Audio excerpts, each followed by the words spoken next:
Assalomu alaykum hurmatli o'quvchilar. Ismim Eldor Akramov va sizlar bilan 69-darsimizni boshlaymiz. Demak, mavzu musbat va manfiy sonlar ustida 4 amalga doir misollar. Demak, bu mavzuda biz musbat va manfiy sonlar qatnashgan-u 4 ta amal ham kelyapti. Qo'shish ham, ayirish ham, ko'paytirish ham, bo'lish ham. Shularni ko'rib o'tishga harakat qilamiz. Demak, bunaqa holatlarda eslatib o'taman. Birinchi navbatda o'quvchilar ko'paytirish va bo'lish bajariladi. Agar qavs bo'lmasa, ko'paytirish va bo'lishni birinchi bajarib olasiz va qo'shish va ayirish undan keyin bajariladi. Agar faqat ko'paytirish va bo'lish bo'ladigan bo'lsa, unda tartib bo'yicha bajaramiz, bir boshdan bajaramiz. Faqat qo'shish va ayirish bo'ladigan bo'lsa ham tartib bo'yicha bir boshdan bajariladi. Albatta qavs keladigan bo'lsa, birinchi navbatda qavsni bajarib, yuqoridagi qoidaga asosan va undan keyin ko'paytirish va bo'lishlarni va undan keyin qo'shish ayirishlarni bajarib olamiz. Xo'p, bu darsimizning nazariy qismi edi. Yana ham yaxshiroq tushunib olish uchun amaliy qismga o'tamiz. Qani ketdik. Xo'p, davom etamiz o'quvchilar. Ana endi amaliy qismga o'tamiz. Demak, mavzu musbat va manfiy sonlar ustida 4 amalga doir misollar. Ya'ni barcha 4 amal qatnashgan hozir misollardan ko'rib o'tamiz. Demak, bizga quyidagicha mana misol berilgan. -6 ko'paytirilgan -2 ko'paytirilgan -5 ayrilgan 4 ko'paytirilgan -8. Bu yerda bilamiz. Demak, umuman 4 amalga doir misollar keladigan bo'lsa, birinchi navbatda ko'paytirish va bo'lishlar birinchi bajariladi. Keyin esa qo'shish ayirish bajariladi. Demak, birinchi navbatda nima qilamiz hozir? -6 ko'paytirilgan -2 ko'paytirilgan -5 ni bajarib olamiz. Bu birinchi bajariladigan ishimiz. Demak, shu 3 ta sonni ko'paytirib olamiz. -6 ni, -2 ni, -5 ni. Va bundan oldingi mavzuda aytib o'tdikki, ko'paytirilayotgan sonlarda nechta manfiy son bor? 3 ta manfiy son bor va javob ham minuslik chiqadi. Nima sababdan? Chunki to'q marta kelyapti. 3 ta manfiy kelyapti. Yo 5 ta manfiy son kelsa ham minuslik. Yo 7 ta manfiy son ko'paytirilganda ham minuslik. Nima uchun? Chunki har 2 ta manfiy plyusni beradigan bo'lsa, bitta ortiqcha qolib ketadi o'z bu yerda. Deylik, -6 ko'paytirilgan -2 ko'paytirilgan -5 dan -2 bilan -5 plyusga aylanib ketdi deb hisoblasam, -6 qolib ketyapti, minus qolib ketyapti. Shu sababli ham javobi, ya'ni shu 3 ta sonning ko'paytmasini javobi -60 chiqar ekan. Ya'ni minus bo'lganligi tushunarli, chunki 3 ta minus bor, 2 tasi plyusga aylanib ketsa, bitta qolib ketdi. Minus shu sababdan bo'ldi. 60chi. 60 esa shu sonlarning ko'paytmasi, ya'ni 6 kare 2 12, 12 ni 5 ga ko'paytirsak 60 bo'ldi. Xo'p, yaxshi. Ana endi bu yog'igachi. Bu yog'iga -4 ni -8 ga ko'paytirsakchi. Bu yerda ham ko'paytirish birinchi bajariladi. -4 ni -8 ga ko'paytirsak, u +32 ga aylanadi. Ya'ni plyusga aylanadi bu.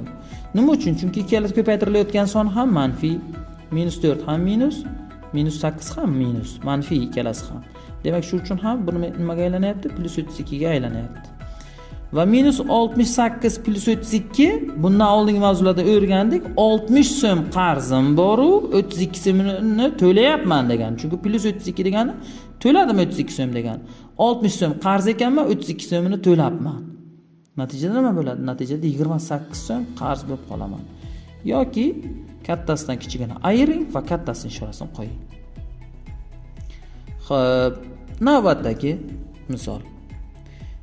-8 ko'paytirilgan 3 ko'paytirilgan -2 +5 ko'paytirilgan -4 ko'paytirilgan 3 bo'lsa. Buni ham ko'rib o'tamiz. Bunda ham birinchi navbatda -8 ko'paytirilgan 3 ko'paytirilgan -2 ni bajaramiz. Undan keyin esa qolgan ko'paytirishni bajarib va bir-biriga qo'shib olamiz. Xo'p, -8 ko'paytirilgan 3 ko'paytirilgan -2 dan nechta son manfiy?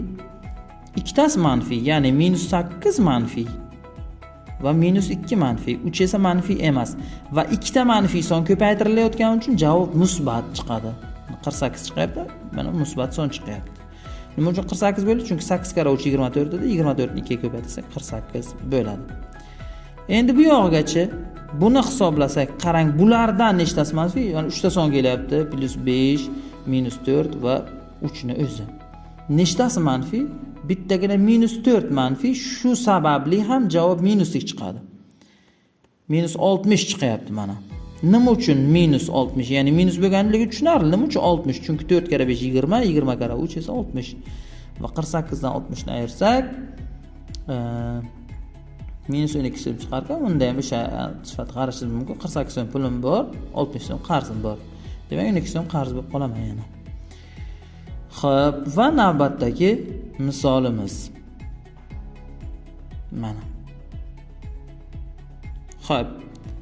Demak, birinchi navbatda minus 4 ko'paytirilgan minus 5 ko'paytirilgan 6 taqsim minus 2 ni hisoblab olamiz. Bu yerda ham ko'paytirish bo'lishlarda birinchi navbatda o'sha aytib o'tdik, manfiy sonlar nechtaligiga qaraymiz. Ya'ni minus 4 manfiy son, minus 5 manfiy son va minus 2 manfiy son. Demak, manfiy sonlar 3 ta, mana bu 6 manfiy son emas. 3 ta manfiy son bor, demak javob minuslik chiqar ekan. Xo'p, minus nechi bo'ladi? Endi ko'paytirib bo'lamiz. Ya'ni 4 kara 5 20, 26 ga ko'paytirsak 120, 122 ga bo'lsak 60. Demak, mana minus 60 chiqyapti. Bu tushunarli. Va qolganidan-chi? Bu tomonni hisoblaymiz endi. Minus 3 ko'paytirilgan minus 5 ko'paytirilgan minus 2 dan uchala son ham manfiy. Minus 2 ham manfiy, minus 5 ham manfiy, minus 3 ham manfiy. Uchalasini ko'paytirsak, javob minus 30 chiqar ekan. Natijada minus 60 minus 30 hosil bo'ldi. Minus 60 degan 60 so'm qarzman, minus 30 degan yana 30 so'm qarz bo'ldim degan. Natijada 90 so'm qarz bo'lyapman. Javob minus 90 bo'lar ekan. Xo'p, davom etamiz. Keyingi misollar. Xo'p. Navbatdagi misolimiz minus 7 ko'paytirilgan 3 plus 2 ko'paytirilgan minus 5 va minus 6 ko'paytirilgan mana minus 4. Ko'rib turibsiz, mana shuni hisoblaymiz. Demak, ko'paytirib chiqamiz. Minus 7 ni birinchi 3 ga ko'paytiramiz. Bittasi manfiy bo'lganligi uchun minus 21 chiqadi mana. Undan keyin esa plus 2 ni minus 5 ga ko'paytiramiz. Bulardan ham bittasi manfiy, demak javob minus 10 chiqdi shu uchun ham. Va undan keyin esa minus 6 ni minus 4 ga ko'paytiramiz. Ikkalasi ham minus. Natijada plus 24 hosil bo'ldi. Xo'p, endi minus 21 minus 10 plus 24 ni hisoblashimiz kerak. Minus 21 so'm qarzim bor degan, minus 10 degan yana 21 so'mning ustiga yana 10 so'm qarz bo'ldim. Demak, natijada 31 so'm qarz bo'ldim va 24 so'm pulni to'ladim. Minus 31 so'm qarzim bor, 24 so'mni to'ladim demak. Natijada nima bo'lyapti? Minus 7 so'm qarz bo'lib qolyapman. Va navbatdagi misol. Demak, bunda ham birinchi 8 ni minus 2 ga ko'paytiramiz. Minus 16 bo'ladi. Undan keyin minus 4 ni minus 5 ga ko'paytiramiz. Plus 20 bo'ladi mana. Va undan keyin esa plus 6 ni minus 2 ga bo'lamiz. Bulardan bittasi manfiy, demak minus 3 chiqar ekan mana. Demak, minus 16 plus 20 yu minus 3 bo'lyapti. Minus 16 ga, ya'ni 16 so'm qarzim bor, plus 20 ni qo'shsam, ya'ni 20 so'm pulim bor edi, to'ladim. 16 so'm qarzim plus 16 so'm qarzim va 20 so'm pulim bor. Qarzimni to'lasam yana 4 so'm ortiqcha pulim qoladi. 4 dan keyin 3 ni ayiradigan bo'lsak, javob 1 chiqadi. Xo'p, bu manfiy va musbat sonlar ustida 4 amalga doir misollar edi. Xo'p, bu darsimizning oxiri edi. Birinchi navbatda darsimizni kamida 10 marotaba ko'rishingizni maslahat beraman. Shunda ham qanaqadir savollar bo'lsa, ushbu raqamga Telegram orqali yuborishingiz mumkin. Va men barcha savollaringizga javob berishga harakat qilib ko'raman. Siz bilan Eldor Akramov va Buxoro matematika maktabi bo'ldi. Keyingi darslarda ko'rishguncha